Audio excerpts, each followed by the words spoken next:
The sweat dripped off his face as he walked into the room. Melissa dropped the dishes. She was aroused. I was like, damn.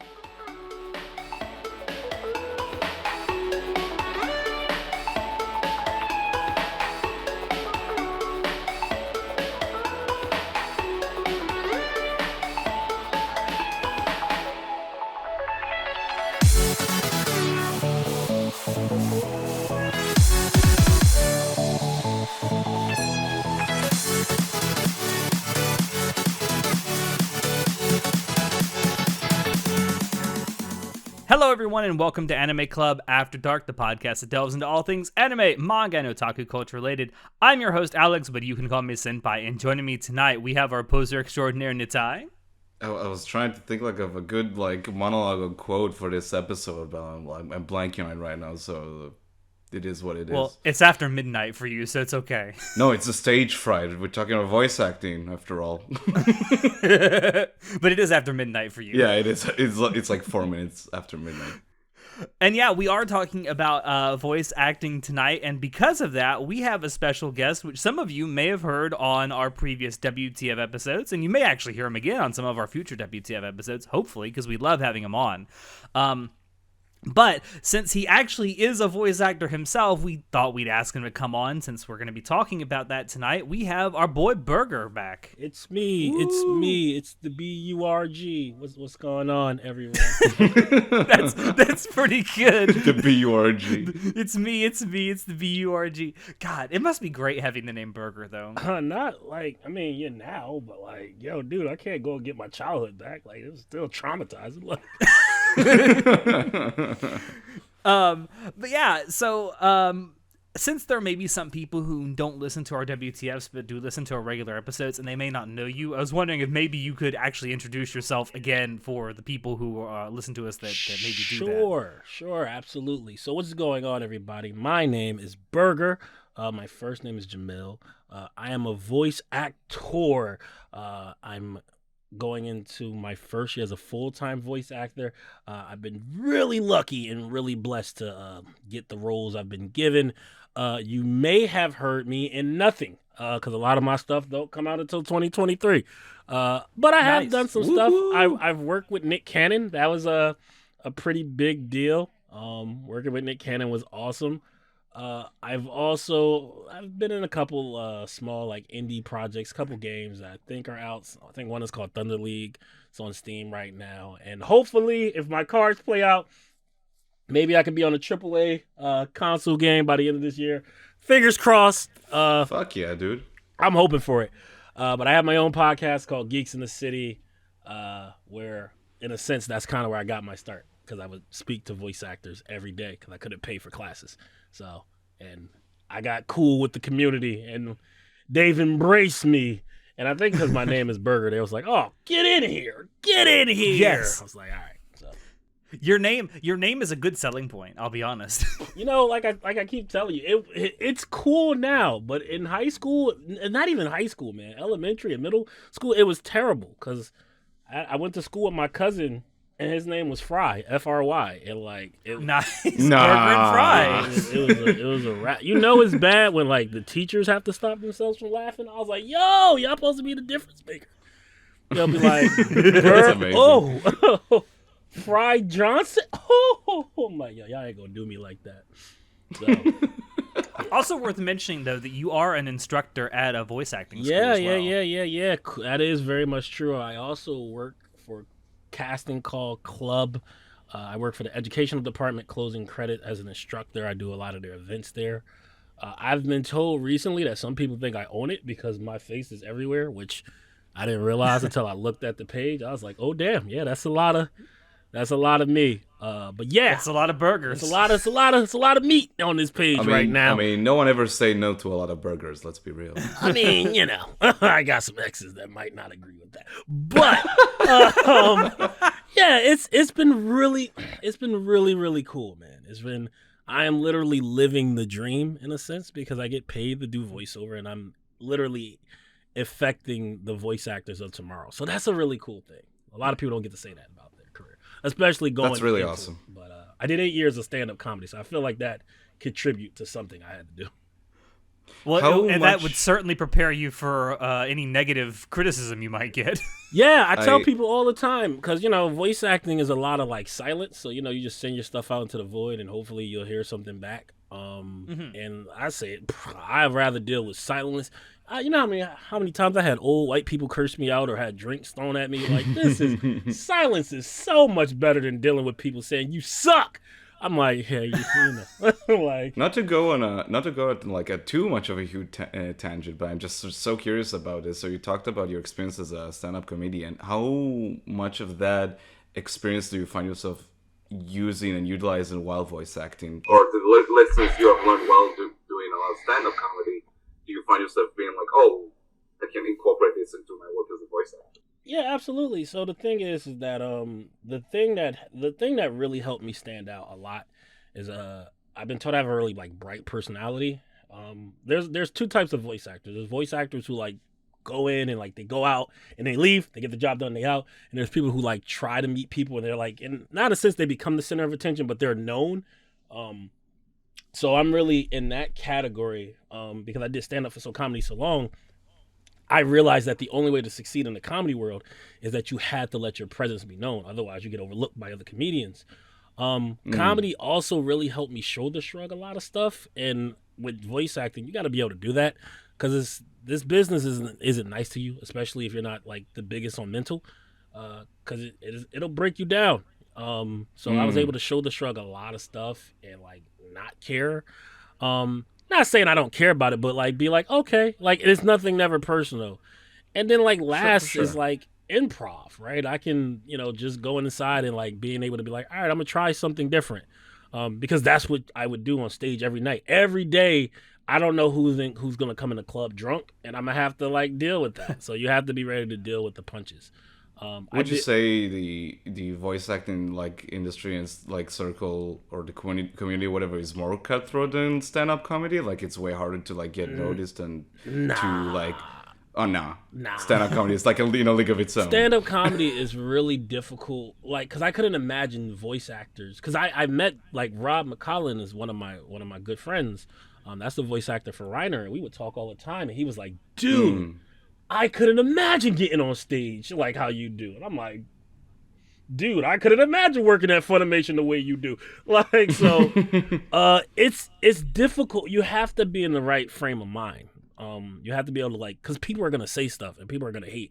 I'll give you a prime example. Well, I feel like because voice acting is part of show business. Yeah. And I feel like many other aspects of show business, you're going to get a lot more rejections than acceptance. Yeah. And you learn that it's nothing personal. Like my demo, I'm very proud of my demo, of my voice, because there's three types of demos. There's there's commercial, there's promo, and there's character/interactive. And I'm very proud of my interactive demo.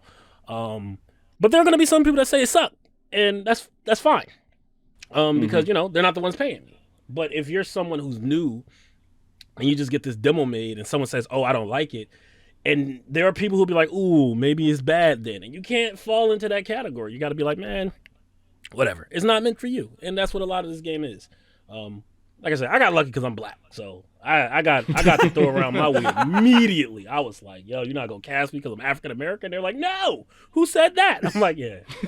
Let me do Wallow on the show.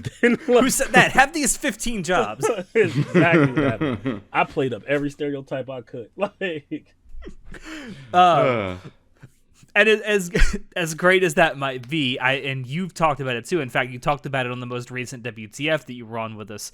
That the state of voice acting, at least in the West, and particularly in the United States, isn't exactly rosy. Particularly for voice actors in like the anime side of the industry, or even the video game voice acting industry as well. Yeah. Yeah. It's not great. So I was wondering, like, as someone who's in the industry, what do you personally think are some of the bigger issues that really need, or biggest issues that need to be addressed, like ASAP? Honestly, like a lot of it just goes down to rates, man. Like video games pay significantly better than anime. Like you don't make really anything off anime. Like anime is very low. It's like 75 to 70 an hour. And then people would think like, oh, you're in like 12 episodes on an anime, so you have to make something. But honestly, there are some people that make like $90. Because when you count taxes and you count like whatever your agent gets, sometimes you get like $30. And it's not like in a show, like when you watch an anime, it has 12 episodes, right? As a voice actor, as a talent, you get paid per hour. And it's not like you're getting paid per episode. You're getting paid per hour. So in the course of 1 hour, they're shooting out 7, maybe 6 episodes, like right there and then. So it's very, very, you could do very a half fast. a season. You could potentially do half a season within the first hour that you're there. Yeah, and you got to think about it. Who are you on the show? Are you a prominent character? Like if you analyze, like the next time you go watch an anime, I encourage everyone to do this. Watch one of the side characters and count how many times they're on screen. Count how many lines they have. Yeah, because that it's line insane. of dialogue is all they have to say, and they're getting that stuff done quick. I have friends who are on Attack on Titan for literally all 4 seasons, and they made under $300. Like, honestly, For each season or total? total. Damn. Like, because you got to count the flashback episodes. They're still credited for those They roles and things like that. For those, do they reuse the old clips and so I'm guessing the actors aren't getting paid for those old clips? Nah, normally what happens, they'll have you like redo the scene. If it's an old clip, like, so there's a difference between an old clip or a scene redone. Like an old clip is just, oh, we're just gonna flashback from the previous episode. But like, like I think, what was his name? From Attack on Titan. His name started with an M, Marcos or M. Marco, yeah. Marco, right? He died, and they showed another way of how he died. Spoilers. Oh yeah, right. Damn, my bad. I mean, It's for season 1 from 10 years ago. It's fine. That's not my fault, bro. Like, I'm just kidding. I don't give a shit about Attack on Titan. Get spoiled, scrubs. I know a lot of people do though. But like, yeah, like he got repaid for that one scene. But that's like, really? But that was probably done way before, right? Like, so Is there a standard though for like how like a standard? Well, standard I policy imagine for that? it kind of depends. Like if it's a flashback and they have to redo the voicing anyway, you're probably going to get paid for it. But if it's literally like a recap episode where they're just like literally reusing clips from previous episodes, they're just going to cut and paste. Yeah, there is like the biggest thing right now is that America, like in Japan, right, where anime is extremely popular, right, their voice actors get treated like royalty in a sense. They do. like idols, Like, you yeah. never hear about these issues You that don't. we talk about in the West, in the They're literal idols the over there. Japanese It's side. You have to crazy. think about it like this. Like anytime you see any Japanese like show like it's being announced, the voice actor is credited on the screen, like immediately. Sometimes it shows the voice actor before it even shows the character, or they'll be like, "We have this person here." Voice actors in It's a Japan are selling invited point, to yeah. talk shows. For some voice actors, it's a huge selling point to have Yeah. them in your show. Yeah. By literally like I can talk about it. John, who's the head of education for Closing Credits, he directed this anime called Demon Rush, which was made by a YouTuber named Mastar. And he did the English dub and he did the Japanese dub. In the Japanese dub, they got the voice actor for Jotaro, which is Omo. Oh, Like that's a huge selling. That's like huge. that's huge, right? Like voice actors in Japan, they're invited to talk shows. They're invited to speak at conference. Voice actors over here, they're lucky to get on podcasts. That's why, as an actor, that's why you're here. you really don't know how big you are until you go to conventions. That's why actors make money doing prints.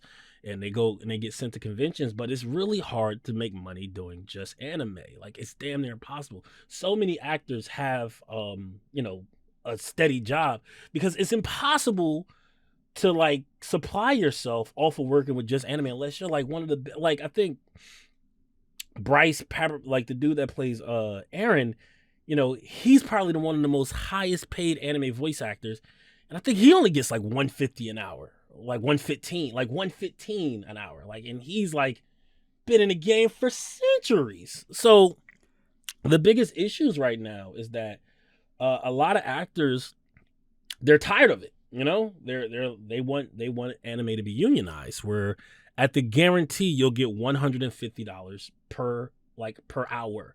That is the standard union rate. That is the lowest of the union rate, but that's the standard union rate.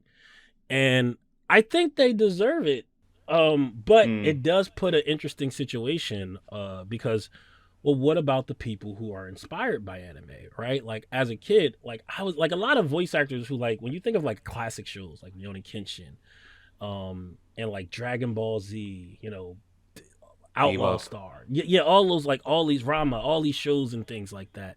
Love Hina, I love that show. Which became popular in the West because of English dub voice acting. Yeah, like Dorothy Fa, who I spoke to. I love Dorothy. She voiced in Love Hina. She voiced in Rurouni Kenshin. She was Miss Kaoru, and she was Hina. A lot of these actors, they did this as a side job to make extra money. This was never like, ooh, yeah, like they didn't think this was gonna be big. So the problem with it now is that a lot of actors who are like who made this like legends in the industry, they're you can see why like some actors stopped doing anime, right? Troy Baker, for instance, doesn't do it like he does Baki, which is Netflix, but Netflix is Union, right? It makes more sense to work on a show where you're gonna make 150 per finished hour as a lead, where you'll have more hours in, versus doing an anime where like I said, it's 75 per finished hour. Your agent has to take a cut.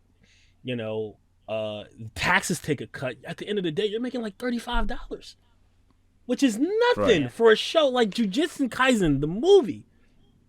That movie grossed over so much fucking money, like it's ridiculous. And the actor that played the lead made under like 150. Well, I heard, I don't know exactly how true this is because I saw it on Twitter, which is a fucking gospel of truth.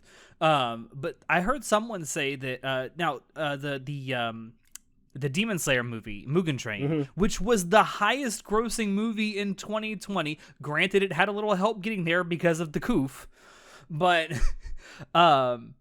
it was the highest grossing movie of 2020. The first time an anime has ever grossed anywhere near that much money.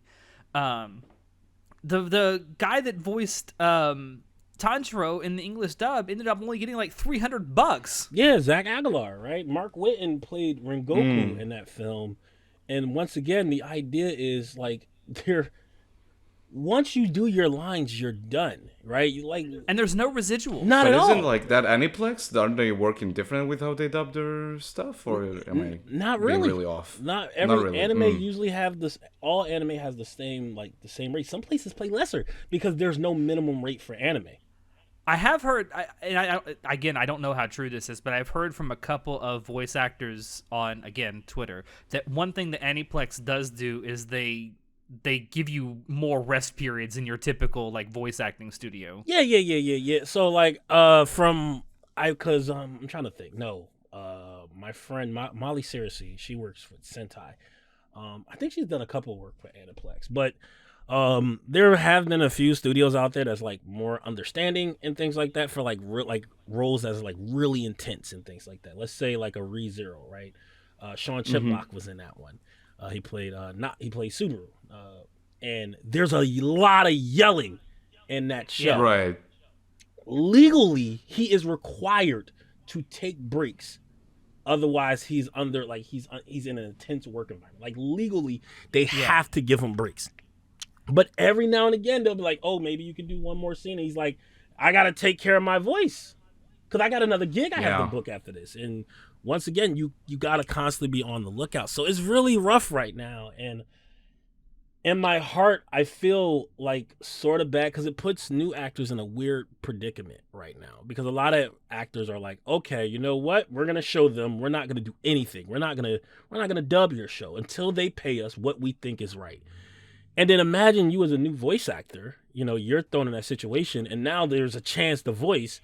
But if you voice in a show that you want to, you're in a sense going against the people who made that show popular. So it's like, do I stand in solidarity with or do I take advantage of the situation and be part of a show? Like, which one do you do? Because getting into the union. Do you think not an that easy like thing. sorry to cut you off, No, no but problem. like I'm just like I find it's very interesting how like do you think these companies allow themselves to pay like that amount of money, which is like very minimal, because there is like to some extent talent out there who is looking for any job, and you have like spaces like Fiverr where you have these like people who like give me $10, I'll voice like this short clip for you or whatever, because you have all these people on platforms like Fiverr.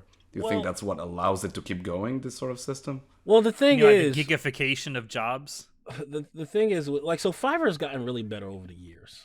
Like in the beginning, it was terrible. It was like, give me $5, I'll voice anything. But there's like, it's a rating system, and now like you can make. I know a lot of people who just do Fiverr and they make a great living.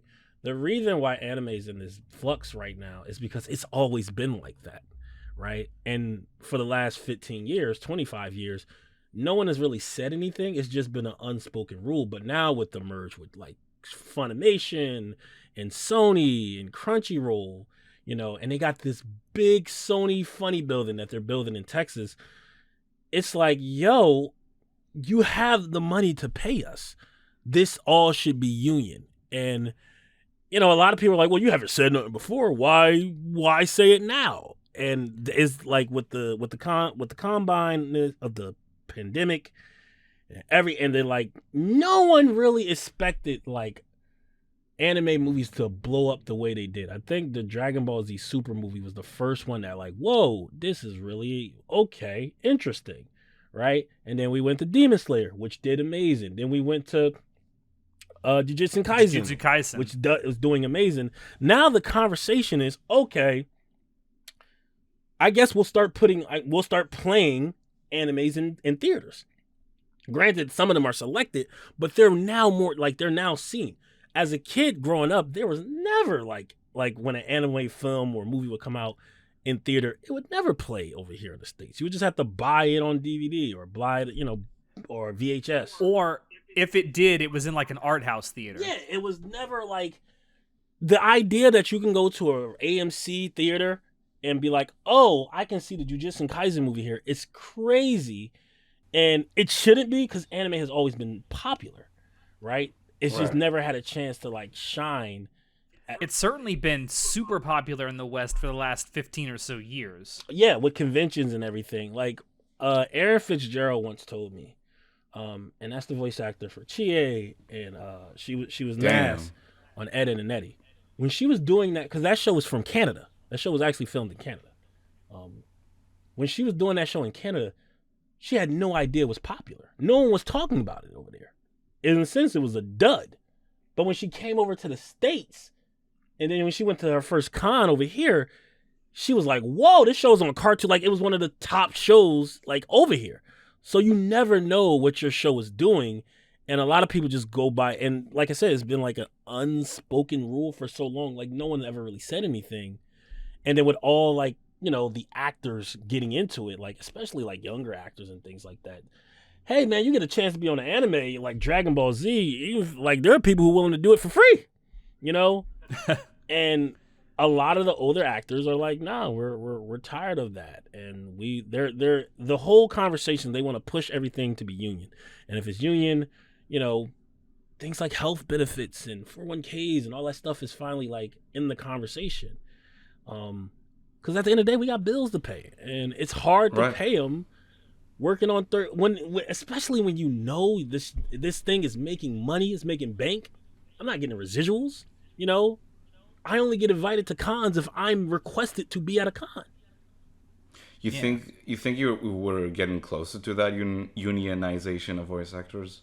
Yeah, well, clearly. I'm kind of surprised it hasn't happened already, given how like amenable the show business industry as a whole is to unionization. I mean, you look at Hollywood, you have the Actors Guild, the Screenwriters Guild, the Directors Guild. Like, I'm really surprised there's not a voice acting guild at this point. They're trying to make one. That's what they're trying to do. They're trying to, like, when you look at medium, like the medium today, like video games is catching up to Hollywood. You know, with mocapping and all that stuff. Like, The Last of Us 2, no matter how you feel about the game, the production in that video game is outstanding. Insane. Like, absolutely insane. And Hollywood's taking notice. I mean, and I feel like they feel maybe a little threatened by all of this. Well, why do you think we're seeing all of a sudden now we're seeing more like, oh, let's get a Sonic the Hedgehog film and things like that? Yeah, Like, when you- which by the way is fucking awesome. Oh yeah, I saw it. I saw it with my lady. It was fantastic. This is really? no cap. Like seriously, this is the best video game movie I've ever seen. But here's the really important question: how's Idris Elba? Sexy as fuck. Man, him being Speaking of that. it really made me realize that damn, there was really no reason for him to be, because I was thinking a lot of people. Do I look like I need your? I'm like, I could have did that. That was good. Like fuck. I wanted to ask about Burger, that. you got to admit, Idris Elba's got a sexy voice. As a voice actor, yeah, I would love that. But you know, what I mean, I wanted there's to three ask about people. that.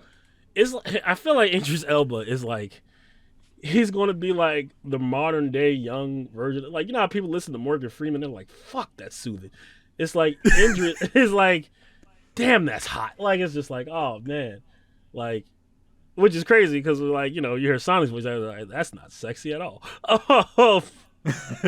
But Sonic was a great, but we're seeing more of that, right? And it's already been announced for the third one. Like, Yeah. they're putting in more of these shows because they are making money, right? Yeah. I want to ask But here's the question though. Go ahead, Natai. It's just like it's because we talk about Idris Elba and literally just said like just probably it's more for the name recognition maybe, even though he probably did a good job. Do you? But have Idris any Elba is also a concerns? great actor. Yeah, I'm not trying to take away from that, but my question is, do you feel like, because this is a question that's been going on for a long time, I mean, fucking from the moment DreamWorks started like putting like these all-star casts for their animated features, it's like, do you feel like when you focus on that name recognition, you're taking away from these talents that are like their main job is voice acting that could shine more in these like big productions? I mean, well, here's the thing, you know. Yeah. Idris Do you feel like Elba- that happens in the anime voice acting community as well? I mean, well, once again, here's the thing. Idris Elba, he's gonna sell the film, right? Film and shows Oh, for sure. always have two different like weights to them, right? You'll watch a show regardless of who you know, regardless of who's in it, right? Now more in Japan, that's more of a factor on that side. But There's some anime that I watch simply because of who's voice acting in it. Like if it's got Mamoru Miyano in it, I'm there. right, but a lot of people are willing to try in a show or something like that, regardless of who there knows in it. And then the idea is, okay, I'll just watch the sub in a sense, right? When it comes to film, like, because when like the video game industry has like, if you think of every film that's coming out right now, that already came out, that's based off video games. I'm talking like Uncharted, the Sonic movie, the Mario movie that's coming out. They're making a Minecraft movie, Tomb Raider 2, Detective Pikachu 2, the Borderlands film. They're making a BioShock, Yakuza, Mega Man, Beyond Good and Evil. They're even talking about a Metal Gear Solid. Like, and that's just like, that's been announced. And there's a bunch of stuff that's in the works, you know, for shows like the Cuphead TV show, Halo, Cyberpunk, The Last of Us is getting a series, you know, all like The Witcher, which is on Netflix. Cyberpunk's also getting an anime adaptation. Yeah, Devil May Cry, True. like Splinter Cell, like Resident Evil. Well, they've always been trying Resident Evil, but Castlevania, like there's clearly like a fandom there. And when I think of the There's clearly Uncharted a market movie, for it too. when I think of the Uncharted movie, the last thing I think about is Tom Holland. It was a very not questionable choice, but I was like, cause I'm like, isn't Tom Holland like 5'7"? Like what? Like how can he be Nathan Dude, Drake? fucking Mark Wahlberg is Sully. I was like, what the fuck is this casting? But No. it's not terrible. It's not the greatest, but it's not terrible. But the idea is Could have been worse. They could have done Tom Cruise as Nathan Drake. It could have just been running every fucking where. The whole Tom Cruise is like 60 years old and he jumps around like a 15-year-old. dude, the fact that Chris Pratt is Mario, like, come on, man, like, it's clearly like there's a certain value that comes with your name, right? And they're trying it with the films, at least in my opinion. They're trying it with films because that's how it works in Japan. When you see Daisuke Nawata, I think, you know, no matter what show it is, you're like, oh, this is going to be good, or regardless. You know, the fact that Ono, you know, the voice actor for Jotaro is in a show that a That's a YouTuber selling made. point. Like a YouTuber made his own anime. He got Jotaro's voice. He got Jotaro Kujo in his show, reading his script. That puts his show on another level. So that name brings value, And I mean, going back to your original question, do you think, some of the higher names are like taking away from voice actors like today? I mean, it kind of yeah, but kind of no, because like a lot of my peers, a lot of my friends are those voice actors. And a lot of them go into the role as directors. They're the ones doing casting because they know what the material is and things like that. And they've been very. And there's a lot of in the anime space. There's a lot of former voice actors that have become ADR directors and pretty good ADR directors. Yeah, 100%. Like J. Michael Tatum is a fantastic ADR director who also like voiced in the same shows he was an ADR director. Fucking Wendy Lee, like she does really good ADR directing. I'm learning. Morgan Berry is teaching at the school in the coming week, and that's going to be interesting. And Morgan Berry, for those who don't know, Morgan Berry plays.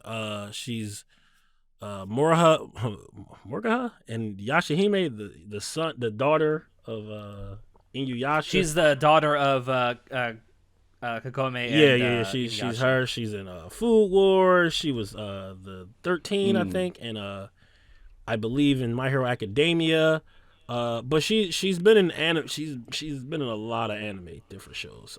She was Rendo in Food Wars, so she's put her work in there. So I believe that is someone that a lot of people could be like, okay, this is someone who knows what they're talking about. So right, I'm really excited about it because ADR is one of those things that's hard to like. First of all, ADR is very expensive. To get a class to, unless you're in the city where they're doing it at. And to do it remotely, it's very difficult. But there are people who teach it remotely. Yara Naika, who is a hentai director, she teaches ADR director. And it's like nice. And like as insane as like what? Learning ADR from a hentai director. So the hell what? Like it's still voice acting. It is still voice acting. It's still voice acting. You put that on your resume, and groaning, but it's still voice acting. You put that on your resume, you stand out. And True. I think that's what it is. People just want people to stand out. I love that sort of like cross section of like people who move from porn to other media. Like you have all of these mangaka who start their work with doing doujinshis, like the Food Wars mangaka. It's there's something about that. It pops up every now and then. I have a large level of respect for the hentai, like for sure, for just the NSFW me too. community, because they get a lot of flack. And like a lot of people don't know that a lot of people who worked on only hentai alone was able to make it into what's Akadama Drive. Either doing additional voices or like background characters and things like that, but just off the fact that they had consistent work. And I think a big stigma is that, oh damn, if you do hentai, like your career is no one's gonna want to work with you, and that's not true at all. It's still stuff on your resume, right? It's work. It is. Like it's work, yeah. Audiobooks pays a lot. Like you can make a lot of money doing audiobooks. You can make a way more shit ton more money if you do like the spicy content. Like I've been asked to read so many books for lonely single moms, and I'll be like, I just don't be feeling it, man. It's just the sweat. The sweat dripped off his face as he walked into the room. Melissa dropped the dishes. She was aroused. I was like, damn, like I got a mom, man. Like I don't want. Nah, son. Nah, just give me this script. It's like, Oni-chan, what are you doing? Oh my god, oh, Alex. Dude, it's terrible.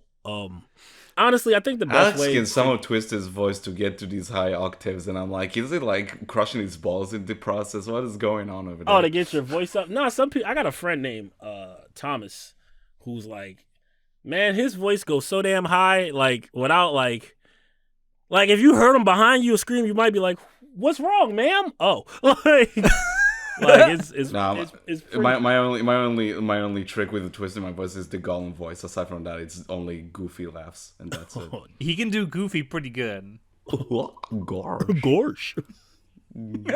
Sora. Yeah, that's Goofy. Stop yucking around. Sorry.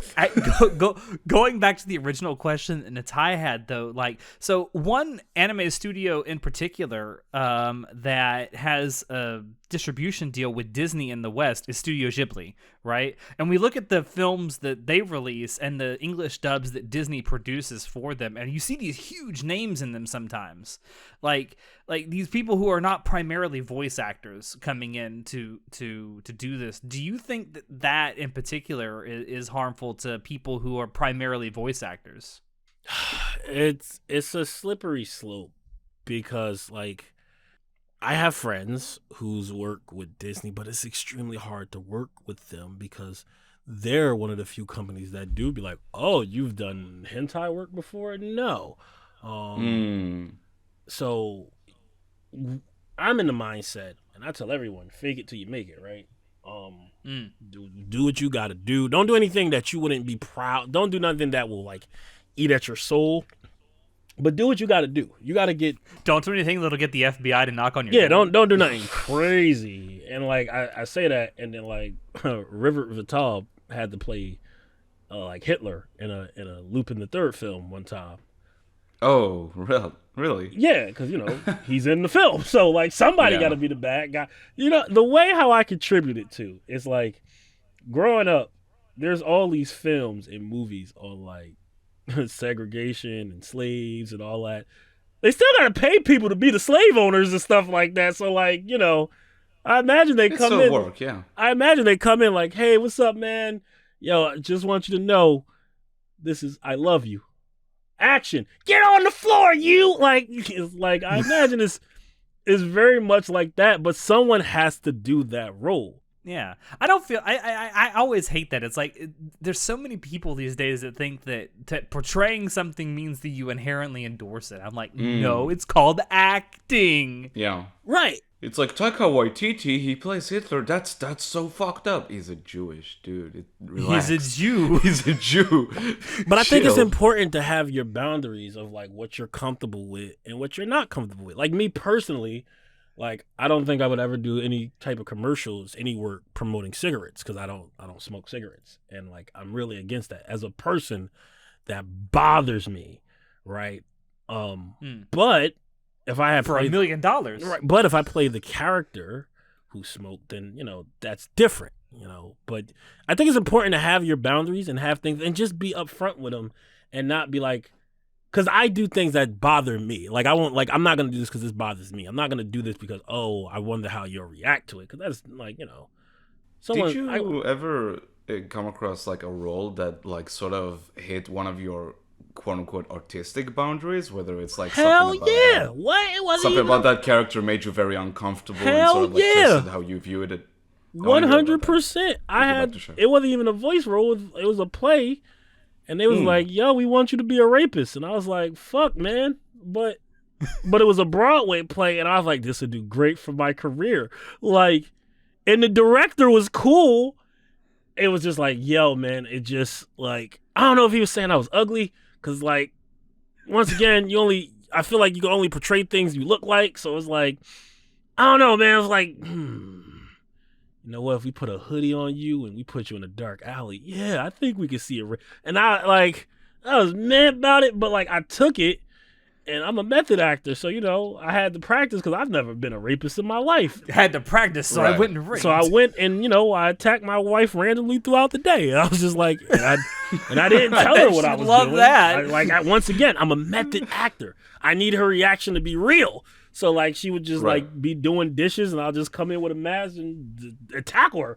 I don't know. But the play was really good. But does it, did it bother me? Hell yeah. I have family that came out to see that play. And, like... Ma'am, why are you asking for a divorce? He's a method actor. I mean... Did you like, and like, because I think it's something interesting about, like... our human brain is that sometimes it puts up like these like walls and it's like you don't want to explore these things about your psyche, like don't fuck with this, and then you have like actors that delve into that, like, and like if you hear like Joaquin Phoenix, for example. Joaquin Phoenix, so like I was about to say Jack Nicholson, he was talking about like playing the Joker, and it's like that's a role that took him to like some weird places. as they were like, I think he was talking about Heath Ledger in relation to that, his experience with the Joker. I'll give you one. It's even funny better. that every single person that's portrayed the Joker in live action has been a method actor. I'll give you one better. Look at Samuel Jackson. Samuel Jackson used to be a drug addict. And when he got off and he cleaned himself up, one of his first big roles was portraying a junkie. And, obviously that's not the thing you want to do after, anybody who really goes through, addictions and things like that, it's really hard. And when you clean yourself up, you try to move forward. And, as a personal barrier to you, you don't want to go back to portraying the thing you just kicked. But he did it. And Samuel Jackson, one of the greatest actors of all, at least in my eyes. I love Samuel Jackson. Because he's in every sense of medium. He's in anime. He's in video game. And he's a big weep. I love him because of that. Does Samuel Jackson like anime? Yes, and hentai too. Yes. One of the greatest clips ever. That's my hero. Can it be purple? Yeah, you can have purple. The fact he be pressuring people. Well, how do you say this word? Well, what word are you talking about? Nope. Nah. I love that interview. Say it. Say the word. I'm not gonna. What's the word? I love Samuel Jackson. That interview is fantastic. He'd be like he's a boundary pusher. He'll let you screw up just so he can be like, well, you chose to do that.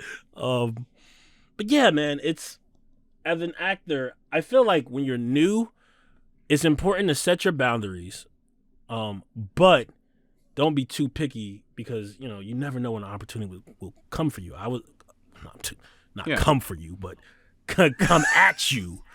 That's the worst.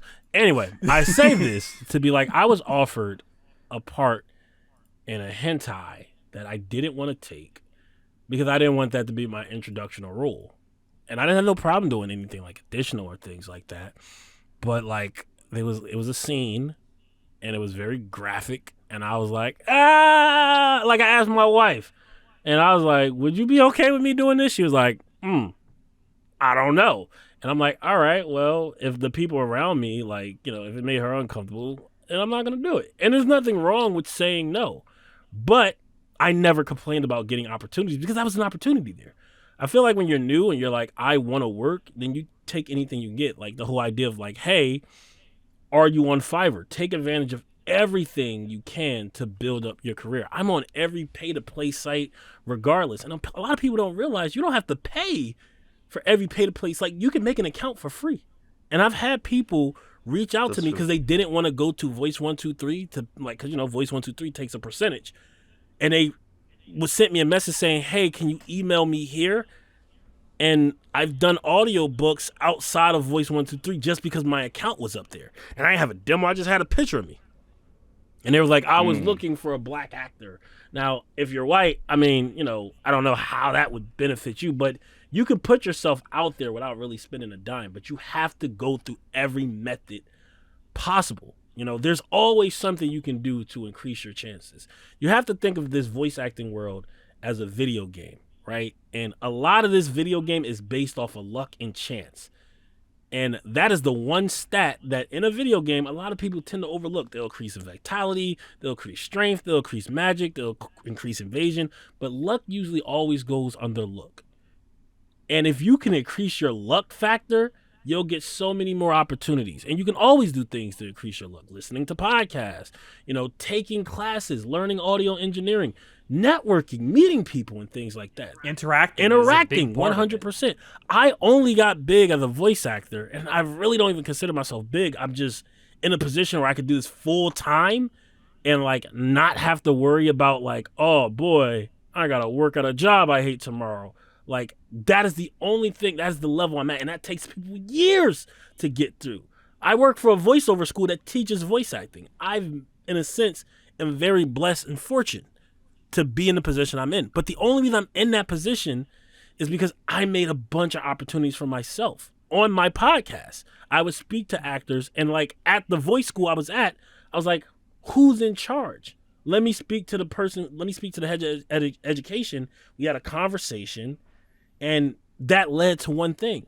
If you really want to be in an anime, why aren't you looking up the directors for those shows? Let's look up the voice directors. Try to speak to them. And a lot of people don't do that. They're just like, oh, well, I'm going to keep doing auditions. And when things don't work out the way they want, they get depressed or they get discouraged and they stop. And it's really hard to make it in this industry doing that, especially when your goal is to work in the thing that pays the least. Yeah. And I don't think there's like one right way to get into the industry either. Like, I've heard a story, again, I don't know how true it is because I heard it on Twitter, of a voice actor who got their start in the industry because they actually took recordings of like their demo reel on CDs and just started handing them out at conventions to voice actors and say, hey, give this to your agent. I think I know who you're talking about too. Oh, I mean, I think yeah. like very recently, like the voice actress of Jolene from JoJo, Kira Buckland. Yeah, she started out just doing gigs online. She didn't go to school or anything. She did gigs online, and over the years, she did more and more, and she was more and more notable. And now she's voicing fucking Jolene Cujo in JoJo, which is nuts. Fantastic.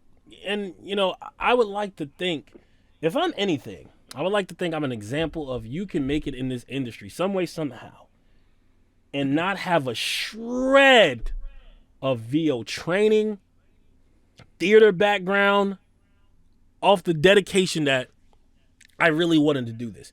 Now, granted, I spent 8 to 9 years doing stand-up comedy, so that really contribute to me being able to speak loud and and change up on the fly, and that had a lot to do with how successful I was. But there's voiceover schools like Closing Credits, the school I'm part of, that teach voice acting for an affordable rate. I do events every week.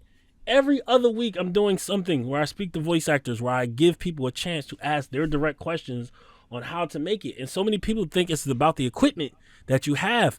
When I got started with a Blue Yeti. I got started with a lapel mic before I got any equipment. I got started with Blue a lapel Yeti gang, rise up. And then I worked my way up, and I have a studio now. I have a whole recording studio that I'm barely in. That I should be in, but I'm barely in because I'd rather do things in my pajamas. And I have a Neumann U87, which is the greatest mic in this fucking industry. And I can't use it right now because they're building a house across the street from where I'm at right now. But having having any of that stuff, that didn't help me book my next job. There are great incentives. There are great things once I meet someone. It's like, oh, wow, I didn't know you have that.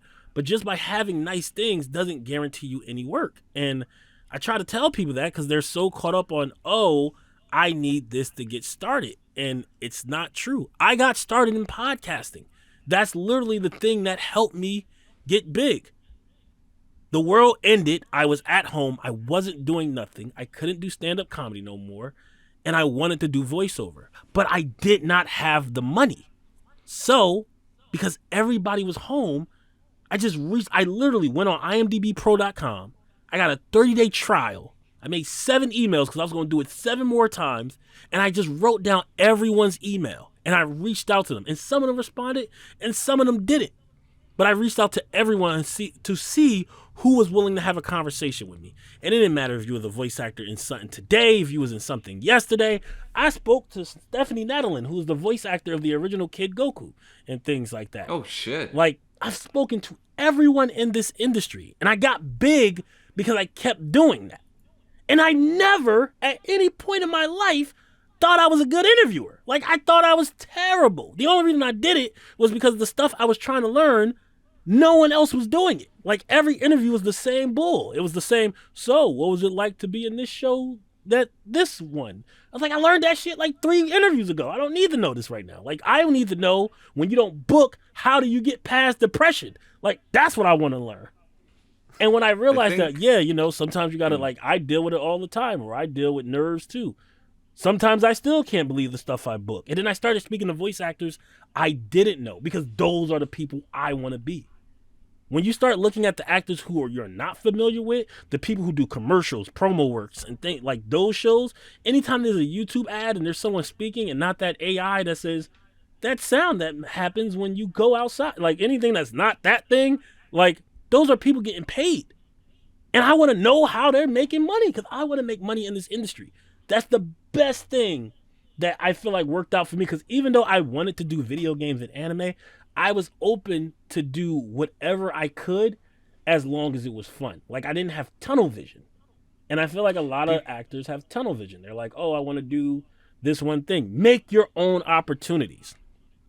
And people are just very scared of taking that excuse me, that first step of like actually going out and doing that thing they're looking for. Like I'm also like, I'm guilty as charged again, like taking that first step of actually like, and not making excuses of, oh, I need the tools, but you don't need the tools. You need to like give yourself that pep talk or whatever you need to do to actually that go ahead passion, and do that it. drive. Yeah, people have passion and drives, but they just like scared to take that first step. It's the same for almost anything, like ever. Like, oh, I'll get in shape. Oh, I'll go to the gym. I'll do that and this and that. But you're not doing it because. But you're never going to get to that destination unless you take that first step. For sure, for sure.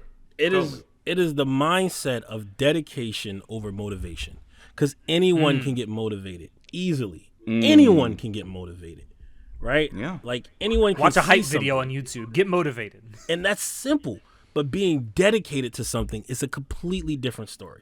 Because when you're dedicated to something, you're going to do even when it gets bad. Motivation is great, but motivation wears off pretty fast too. Motivation is there first 2 days and then it's gone. And then all you have is, well, how bad do you really want to do it?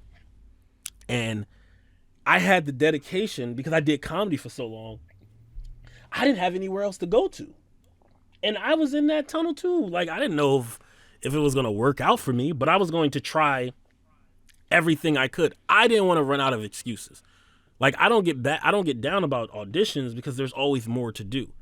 And until there's no more auditions to do, that's when I'll get real sad and be like, oh, whatever. Like, you know what I mean? Something that also really helped me is being married. When you're married, you get so used to the word no and nah and sorry, I don't think so. Like, not tonight. Yeah, like, you know, like it kind of don't, that won't fit in there. Like, you kind of just be willing to be like, all right, whatever. Like, so those are the things that help me. I hope the industry changes where people get, like, you know, the proper, you know, recognition that they deserve. You know how many people work on a show? Like, the amount of walla that's done, none of those actors are credited, like, at all. It's looked down upon in the industry to put walla on your resume, because that shows that it kind of comes across as you being like desperate a little. Like, it's sort of like an unspoken rule. It's like, why would you put this here? For those that may not be in the know, what exactly is walla? Walla is the background noise of a show. It's like if someone walks into like a cafeteria and you hear a bunch of People like talking and jabbering in the things like background. that. That's what walla is. You know, like they show a school scene and you hear, oh man, I didn't do my homework last night, and things like that. Like, that's what walla is the definition of additional voices. Is voices without a face, a character, without something where it's like, hey, I'm in here, I just don't have a character exactly. I just said things in this show. And that's where a lot of people get their start from. It's walla. And it adds atmosphere. It's something that adds atmosphere to stories. And yeah, I think people like that should be credited. I mean, obviously not as much as, like, you know, voice actors for main characters and whatnot, but they should definitely be credited. Right. I mean, they worked on something. They deserve to be, like, credited as being taking part of that, like, project. Like I said, and it sounds like one of the primary solutions to a lot of these problems that we have talked about is just unionization. Yeah, I mean, putting yourself in a position where people can make more money is great. I think that is ultimately the answer. I feel bad for people who won't be, because, you know, you have to qualify to be part of the union. You know, there's a major difference between union work and non-union work. For example, David Hayter, who was the voice actor of Metal Gear Solid, he was already part of union when he did that audition. And when he did that audition, he was not supposed to, because Metal Gear Solid was a video game that was non-union. So he's not allowed, when you're part of the union, you're not allowed to work on non-union projects. I think like FICOR, which is like one of the union branches, they allow you to do it. But I think at the time, like the SAG-AFTRA that he was part of, like it was like you cannot work on any non-union roles. That's why so many people have different names or pen names or things like that, so they can do those other roles without getting hit or hurt or, you know, hunted down. That's why so many people. Well, I know, like, I don't know if it's still this way, but I've heard before that if you get if you're like in the Screen Actors Guild out in Hollywood and you do non-union work, you can get kicked out.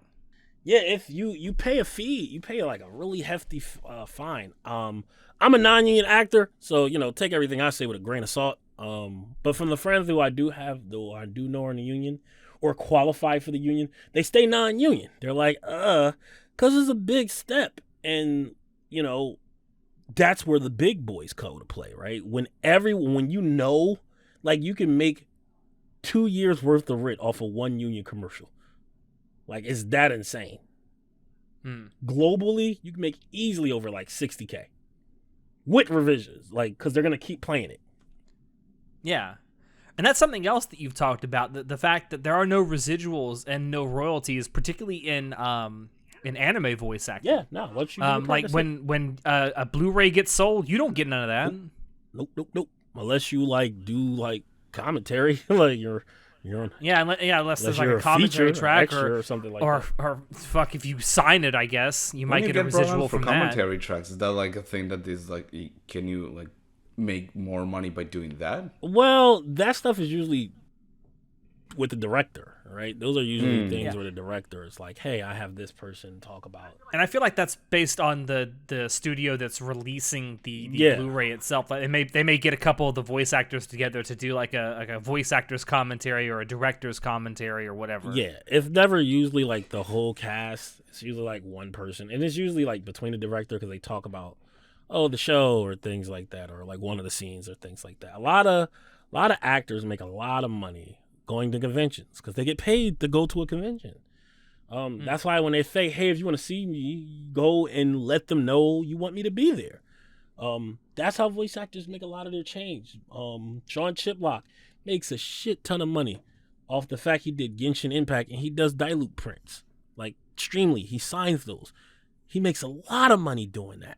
Like, he probably would not be able to buy the house he's able to buy without that. And I think he talked about it like Persona 5. He played Mishima, I think, in that one. He made like 1 month worth of rent off of that game. One of the biggest JRPGs of all time. 1 month of rent. Yeah. Same thing with Breath of the Wild. 1 month of rent. Like, it's hard, especially and these when games, you live in like, LA. there's a lot of lines in them, right? Like, these games are huge when it comes to like the voice acting. Yeah. How much like. But then once again, lines you have get. to filter out the other things, right? Like, okay, let's take The Legend of Zelda Breath of the Wild, right? He made 1 month of rent. How much is rent in LA? What, $5,000 a month for a studio? Like close to 7,000. Like when you live in a city that has like a lot of opportunities, like you gotta pay more money. Like, oh, it's so bad. Like a studio cheap is like a 1-bedroom apartment can run you around 7,000. Especially if you're living in the city. If you're living in the city, like Hollywood, cheap would be considered 1,000, like for like $5,000 like a month, and that's like cheap, and that's ridiculous considering how much you make when you do these video games. That's why they're constantly booking, and that's why they're constantly like in a bunch of stuff. They can't just be in one thing or they'll die. And so many actors go out into those places like, I'm gonna figure it out when I get there and hopefully I'll make it. And that's the wrong mindset to have. The best way to get big doing voiceover is become really big where you are, become a big fish in a small pond, let people know you, and then when you make that leap, you already know the directors, you already know the people who to contact. So I encourage anyone who wants to get into voiceover, do your research, do your due diligence, but like start making connections. Like literally, you can get online right now. Go on Twitter, type in I'll give you 4 people you can reach out to right now if you really want to get into voiceover. Evan Michael Lee, he plays Naruto Yuki in Guilty Gear. Courtney Lynn, she plays a crap ton of characters and all types of things. Christian Bonas and Molly Cirisi, who's Akame and Akame Got Killed. I bring up these 4 people because I spoke to them. They're all amazing people. But you could just be like, hi, I have a podcast. Even if you don't, just be like, hi, I have a podcast. I would love to speak to you. And they will 9 times out of 10, actually probably 10 times out of 10 with Evan, be like, yeah, sure, I don't mind. They don't mind talking. They don't mind sharing information. And then you can always be like, ooh, something happened to the file. I don't, for some reason, I can't find it or anything like that. But you can start making those connections now. That's why I got big. That's why I kind of got popular, is because a lot of the actors know me. They remember me. They remember me when I had, Calais Bear, knows who I am, which is huge, because that's Gohan. That's Ryu. I grew up listening to that. This is the guy that sent me 30,000 emails. Sheesh. He picked my email? Jonathan Todd Ross, who is the voice actor of Merrick Ishtar, is literally my mentor. That's insane. Damn. And it all started from a conversation. I didn't even pay him. That's what's really crazy. Bet he's regretting that now. Nah, I think he's cool with it. If he's not cool with it, he'll be cool with it before not too long. I'm gonna make it. If Jonathan's ever listening to this, first of all, I would be nothing without you. And if the school is ever listening to this, I would be nothing without you. And if Buford is listening to this, I would be nothing without a lot of people. And if my wife is listening to this, then I am nothing without you. So. It's a lot of good advice, though. I mean, it's advice that's good for more than just voice acting, too. Yeah.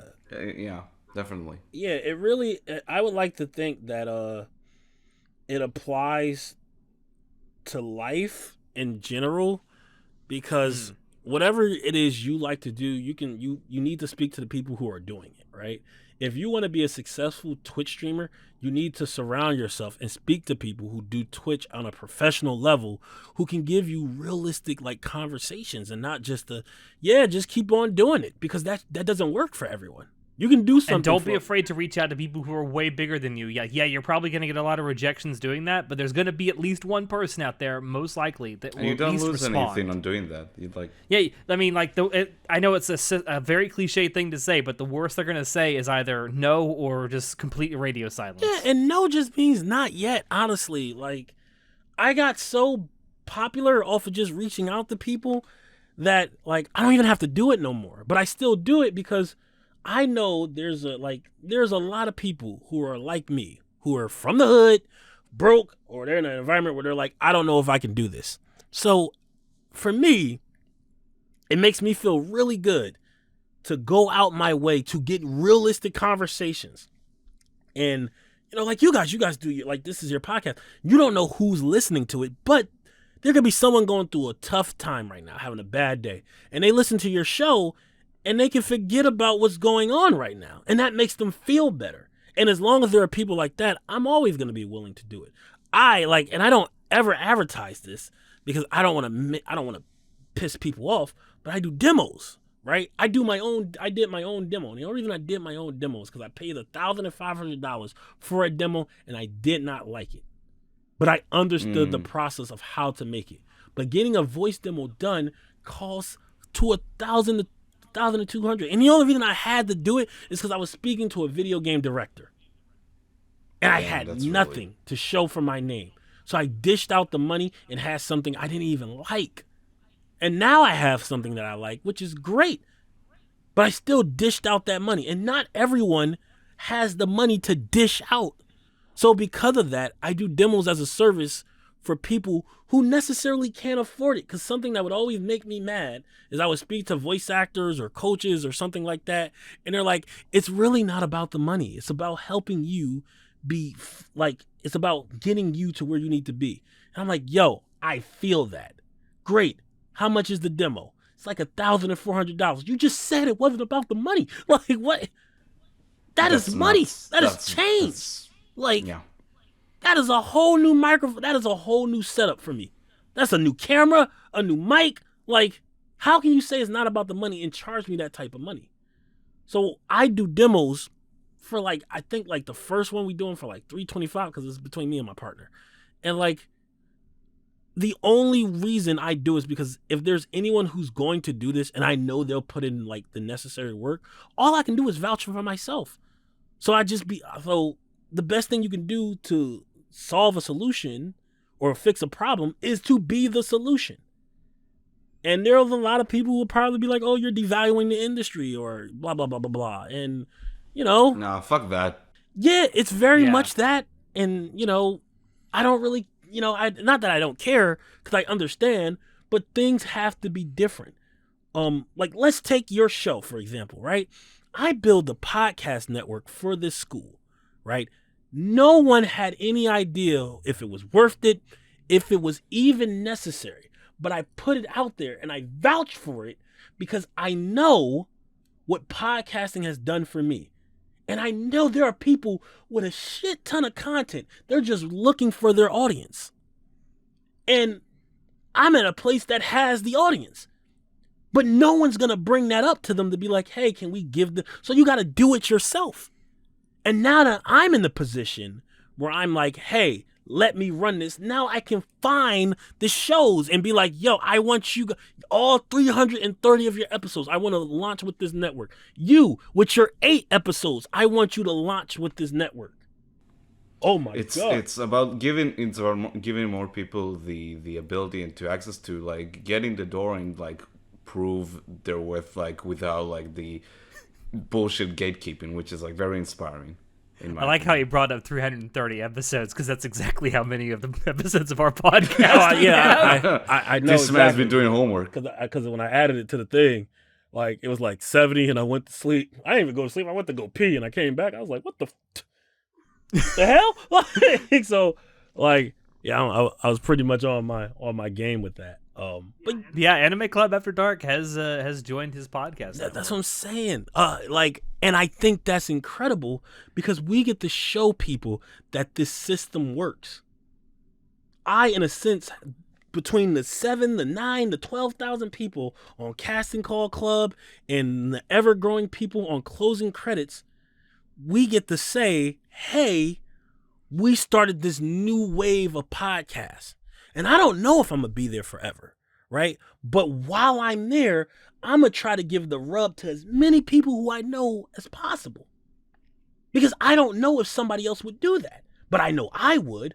So instead of wait for somebody to do it and to be part of that option, let's do it ourselves. That makes me feel better as an actor because I know there's somebody out there that's willing to do that for it. Like, even as we speak, I'm thinking in the future, I want to license and dub my own anime. Like, I want to do that just so I can show and shit on people who say, hey, you need to have this, that, and this to have like, to be in an anime. Just so I can cast my friends and be like, ha, these guys had no training and we made a good show. I have a fucking webtoon. I had no drawing experience whatsoever. But I think I have a pretty good webtoon. Like, people tend to enjoy it. So I'm in the business of knocking barriers down. And I've been very blessed to do that. And I've been surrounded by people to allow me to do that. People like yourselves and things like that. Because you allow me to come up here and speak. That's a big thing. Not everybody's willing to do that. And the people who do that, I don't know them by name. So I need to know them so I can highlight them as these are the people who are affecting what we're doing. Damn, can you tell he's passionate about this? Oh, well, yeah. It's very inspiring. Like, as I said, it's like really inspiring. And I think a lot of people really appreciate all that, like all the work you've been doing. And yeah, like, and it's awesome. it is great advice for voice acting too, but it's also just generally just great advice for anything you want to do. Anything you're thinking about doing that's been itching at you to do for a while now, but you're sort of scared to do it and take that first step. Yeah. You're going to get rejected a lot in the beginning. Yeah, 100%. And like I said, fuck it. I'll take the step for you. But the least you can do is at least be somewhere in my vicinity, like so I can at least see you out my peripheral. Like, because if I don't see you, I can't help you. So the least you can do is keep yourself. The worst thing as a voice actor you can do, or any type of content creator you can do, is give up. Because I truly believe there's someone looking for your voice or looking for your content. But when you leave, they have to settle for the second best person. That's just the truth of life. We actually no, we had that's great advice because we had someone on our Discord server who was like he'd started streaming on Twitch, right? And he wasn't getting any kind of traction, but he did a VR stream one time, and he was like really close to just giving up on the whole thing. But he did a VR stream one time, and like he found out that people were coming to it, and I told him like, well, why don't you just do more VR streams? And he like just recently made affiliates, so Good for him. Yeah. Shout out to him. You have to keep yourself in the game until the right opportunities come to you. There was 100% another man in my wife's life before I came along. But he messed up, and off the rebound, I was like, yo, what it do? Like, you want to be a burger? that's like a real life version of sliding to the DMs. Yo, like, hey, off the cusp. I remember when he messed up too. I was like, damn. You know, I wouldn't do that to you. And I had her ass hooked ever since. Like, I'm warming up in the bullpen. Like, yo, like, man, that's crazy. Here, take off this jacket. You know, you might as well sleep here for the night. Don't even worry about it. You want a piece of bagels? I got a piece of bagels. Like, My man. you gotta do what you gotta do. There's gonna be so many obstacles no matter what you decide to do in your life. No matter what you do, there's gonna be obstacles. And you gotta learn how to deal with them. Because obstacles, like, they're meant to be knocked down or overcome. But they have this scary illusion of, no, there's no overcoming this. But anything could be overcome. Yeah. I went to go do my taxes today, and I was dreading it. Oh, IRS coon, is that you? Oh, man, I was dreading it because, like, I made a significant, like, amount of money. Like, 50, like, close to 58, I made more than 56K, but I made a significant amount of money. I ain't put none of that real money to the side. I was broke. So I was like, I need all this. And when I went in, like, you know, I was dreading it because I'm like, damn, I'm gonna have to, like, pay all this shit back. And no one tells you when you're a voice actor, hey, when you get paid from your gigs, put your money to the side. Like, no one ever say shit like that. So when I went in there, like, I was prepared for the worst, but I went in with the mindset of, all right, I'm gonna get past this. Like, this will work itself out. And not blindly like, oh, it'll all be perfectly okay. But whatever happens in here, I'm gonna be able to get over. I'm gonna be able to overcome it. And I really overcame it because he was like, wait, so what are your expenses? And I was like, whoa, hell yeah, son. Like, let's knock this amount down right now. So my greatest advice to anyone, no matter what you want to do, is surround yourself with people who you enjoy doing that thing and keep yourself in the game. Just keep yourself in the game. Keep yourself motivated, because it's hard to be motivated when you don't see results. But don't worry about the results. Don't worry about the end game. Like, concern yourself with the journey and having fun, because you're having fun all along the way. Like, you'll reach your destination before you know it. That's how it worked out for me. And I'm not even at my destination. Yeah. That's what we basically said about this podcast. The second that the conversations don't become fun and engaging anymore is the second we're going to stop. Yeah. Hey, Pretty it's much. been going on for 5 years now, 6? Yeah.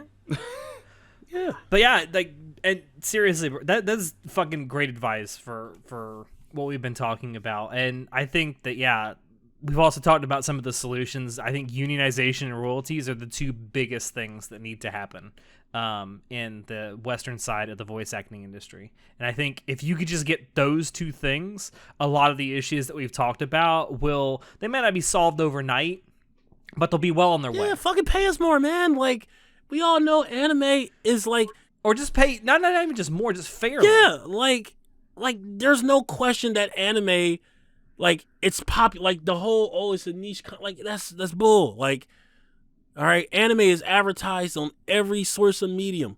There are Taco Bell commercials that are like anime, like that have the anime style, like, feel to it. There's literally VTubers in American commercials now. Yo, 100%. That's insane. So That seeing Galgura in a Taco Bell commercial literally just blew my fucking mind. like, it's not a niche thing. It's a thing that's been popular for years, and everybody knows it. So, you know, Yep. come on.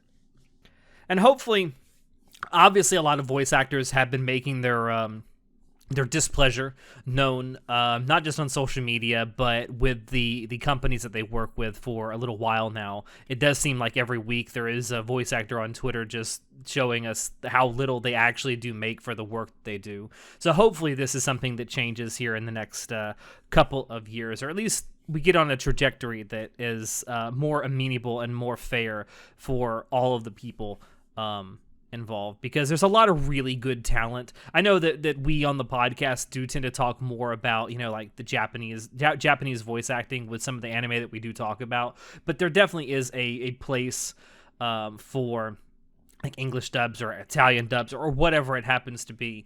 Because if it weren't for the English dubs, I probably never would have gotten into anime, or at least I would have been way, way longer. Like, I would have been way older. Yeah. By the time I got into anime. Yeah.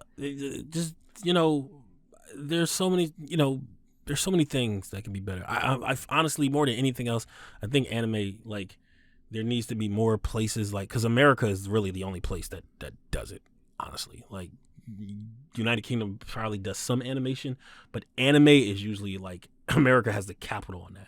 So like my overseas like brothers and sisters, like they need opportunities too. Like shoutouts to the Hebrew dub of Dragon Ball Z. I'll always remember that fondly. Yes, and I think that's a really, really great place to end this. Thank you so much, Burger, for joining us. This was a really, really fun discussion. Thank you for coming on. Sure, it's really, really fascinating. I started to feel bad. I was like, oh fuck, I feel like I'm talking too much. No, that's awesome. That's why we brought you on. This is exactly why we wanted you on, because we know that you have you're in the industry, so you see it from a side that we don't. But before we do head out, all the stuff that you're a part of, if you want to plug it, go ahead. And I'll also put it down below in the description for anyone that wants to check him out. Okay. Sheesh. Well, I'm trying to think about what I can talk about. Well, I have a podcast called Geeks in the City. That's really cool. I'm now stepping into the FGC world, so like I speak to FGC, like pro gamers and things like that, because just how I feel like speaking to voice actors helped me. There are people who want to play fighting games for a living, and I want to speak to the people who do that. So I'm doing that now. So showing that some love would be great. I have a webtoon called Living with the Geeks. That's awesome. The second chapter, that should be coming out sometime in the summer. Check that out. Check out the school I'm part of, Closing Credits. I honestly think they're like the future of online education because they're affordable, and they allow me to speak and give away free lessons for free every week. So go follow them on Twitter. And, one of those you're on your way to right after this. It's literally what I'm about to do right after this. I literally got to speak to this dude named River Vital. And I don't know anything about him. So I'm going to have to cram as much information I can in 30 minutes, which I'm probably not going to be good at. But I'm really good at I'm really good at just talking to people. So as long as he's a person, I'll get my way through it. But yeah, those are the main things. Follow me on Twitter at BurgerVO. Or I think it's Burger Jamil. I think it's my full name, Fat Burger Jamil. I think it's one of those. But I know Burger VO is what you go by on Discord. Yeah, Burger VO. Yeah, Burger VO on Discord. Follow me there. I'm a wealth of information. So if you ever want if you ever need any advice, reach out to me and use my podcast to help you get to those next steps. Because all you need is an icebreaker. And if you can be like, oh, I heard you on this show, that's your icebreaker. You can just use that to be like, hi, my name is. Even if you didn't watch the episode, just use what you can. I want everyone to succeed. I can't stress to you how many friends I have work at Kentucky Fried Chicken. And I'm like, yo, even though I love the buckets that y'all bring, y'all really shouldn't be here. Like, didn't you want to be like working news, like to be a news journalist or something like that? He was like, yeah, but they just raised up my paycheck by $1.50. I'm like, God damn. All right, well, I'll still take a number 3 though. Like, don't work at Kentucky Fried Chicken is my thing. And if you work at Kentucky Fried Chicken, I appreciate you, but try to get into Chick-fil-A. All right. I can't think of a better way to end this podcast. So thank you all out there for dropping in to listen to us. Like I said, thank you, Burger, for also joining us. I'm sure, because I know it seems like every single month I ask, hey, you want to be on our WTF this month? I'm sure you'll be on another WTF And they're at always least fun. at some They're point. always fun. And yeah, it's always fun having you on because like you make us laugh, which is always fun. Check the description below to find links to Anime Club After Dark on Twitch, on social media, and on Discord. I'll also, like I said, put Burger's links that he mentioned down below too. Check out our merch store. Any purchases you make there really help us out. And with that, I have been your host, Alex, and we will see you next time. Say goodnight, guys. Goodbye. Get my VO's name out of your fucking mouth. Oh man, the slap heard around the world. When can I slap you like that, Natai? July is coming soon. It is. Oh damn! You already planning on it? That's terrible. Will be announced soon.